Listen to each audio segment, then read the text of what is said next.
नमस्कार, रोहिणी पिंगळे ह्या चॅनलवरती तुमचे स्वागत असून तुम्हाला जर हा व्हिडिओ आवडला किंवा तुम्हाला परिचयाचा वाटला तर नक्की ह्या व्हिडिओला लाईक करा आणि आपल्या ह्या चॅनलला सबस्क्राईब करायला विसरू नका।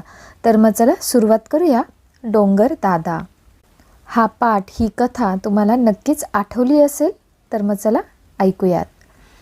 डोंगर दादा फारच दुःखी होता।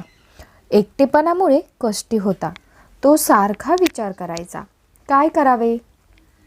आपल्याला कोणाची सोबत नाही, संगत नाही, कोणी नाही बोलायला, कोणी नाही हसायला, कोणी नाही खेळायला।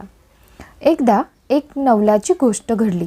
एक छोटेसे रोपटे डोंगरदादाच्या कुशीतून हळूच वर आले। डोंगरदादापाशी उभे राहिले, टकमक टकमक पाहायला लागले। डोंगरदादाला जरा घाबरलेच, पण धीर धरून डोंगरदादाला त्याने विचारले, डोंगरदादा डोंगरदादा, राहू का मी इथं? मला देशील का तू आसरा? डोंगरदादाला खूप आनंद झाला। तो म्हणाला, वाह वाह, राहा की खुशाल, तुझं इथं स्वागतच आहे। रोपटे डोंगरदादाच्या मांडीवर जाऊन बसले। डोंगरदादाने त्याला खाऊ पिऊ घातले। रोपट्याचे मोठे झाड झाले। मग दुसरी रोपटी आली, तीही डोंगरदादाने वाढविली। डोंगरदादाकडे आता खूप झाडे झाली।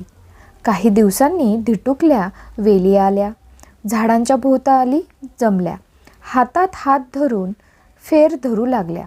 मग काही बुटकी झुडपे आली, माना डोलावत उभी राहिली। त्यांच्यासोबत होते इवले इवले गवत, फारच होते लाजत। ते हळूच बिलगले डोंगरदादाला। गवताचा मऊ स्पर्श झाला, डोंगरदादाला गुदगुल्या झाल्या। काही दिवसांनी डोंगरदादा झाडाझुडपांनी भरला, गवत वेलींनी सजला, रंगबिरंगी फुलांनी नटला, खूपच शोभून दिसू लागला। डोंगरदादाचे जंगल झाले दाट, मग काय विचारता त्याचा थाट। डोंगरदादाचे जंगल सिंहाच्या दृष्टीस पडले। तो डोंगरदादाकडे आला, आयाळ झुलवू लागला। डोंगरदादाच्या कुशीत होती झाडे झुडपे गाढ झोपलेली। सिंहाने गर्जना केली तेव्हा झाडे झुडपे वेली फुले थरथरली, खडबडून जागी झाली। डोंगरदादाने सिंहाकडे पाहिले, त्याला विचारले, काय झालं रे बाबा, एवढ्या मोठ्याने असा का ओरडतोस? सिंह म्हणाला, डोंगरदादा क्षमा करा, पाहिलं तुमचं रान आणि हरपलं माझं भान, म्हणून केली मी गर्जना। इथं दाट झाडी आहे, हवा कशी थंड आहे, राहू का मी इथं? डोंगरदादा म्हणाला, हो हो, अगदी आनंदानं। ही पहा ऐसपैस गुहा, यात तू खुशाल राहा। सिंह खुश झाला। तो गुहेत राहायला लागला, जंगलात रुबाबात फिरायला लागला। डोंगरदादाचे जंगल पाहून अनेक पशु यायला लागले।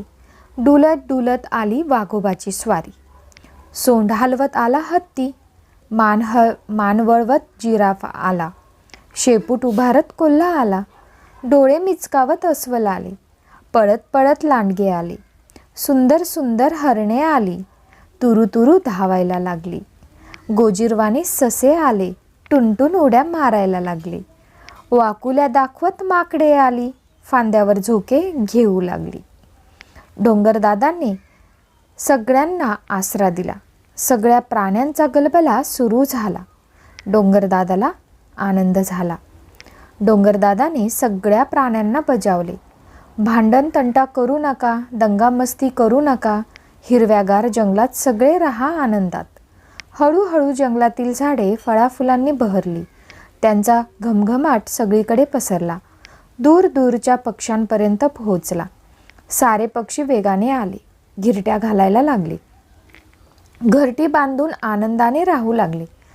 पक्ष्यांची झुंबड उडाली, त्यांची किलबिल सुरू झाली। पशु पक्ष्यांना कळून आले, झाडे आपल्या उपयोगी पडतात, गोड फळे खायला देतात, गार जागा राहायला देतात। त्यांनी झाडांची फळे खाल्ली, त्यांच्या बिया दुसरीकडे नेल्या, तिकडच्या मातीत त्या रुजल्या, आणखी झाडे तयार झाली, आनंदाने डोलू लागली। डोंगरदादाचा एकटेपणा संपला, तो अगदी आनंदून गेला। मग काय झाले? डोंगरदादाजवळ ढग आले। डोंगरदादाने त्यांना जवळ घेतले, अंगाखांद्यांवर अंजारले, गुंजारले, खेळवले। ढगांना खूप आनंद झाला, त्यांच्यातून पाऊस पडायला लागला. ढग गडगडले आनंदाने. झाडे भिजली पावसाने. पाऊस धो धो धो. जंगल हसले खो खो खो. डोंगरदादा गाऊ लागला. जंगलाने मग ताल धरला. या पक्ष्यांनो या सगळे, खुशाल खाया गोड फळे. मधुर मद हा फुलांतला, तुमच्यासाठी साठवला. पाऊस भरपूर पडायला, जंगल हवे राखायला. कसा वाटला मग पाठ? आणि तुम्ही नक्कीच हा पाठ शिकला असाल, तुम्हाला आवडतही असेल. तर मग आज अगदी इतक्या वर्षांनी ऐकून कसं वाटलं कमेंट करून नक्की सांगा. धन्यवाद. भेटूया पुढील पाठामध्ये, पुढील कथेमध्ये.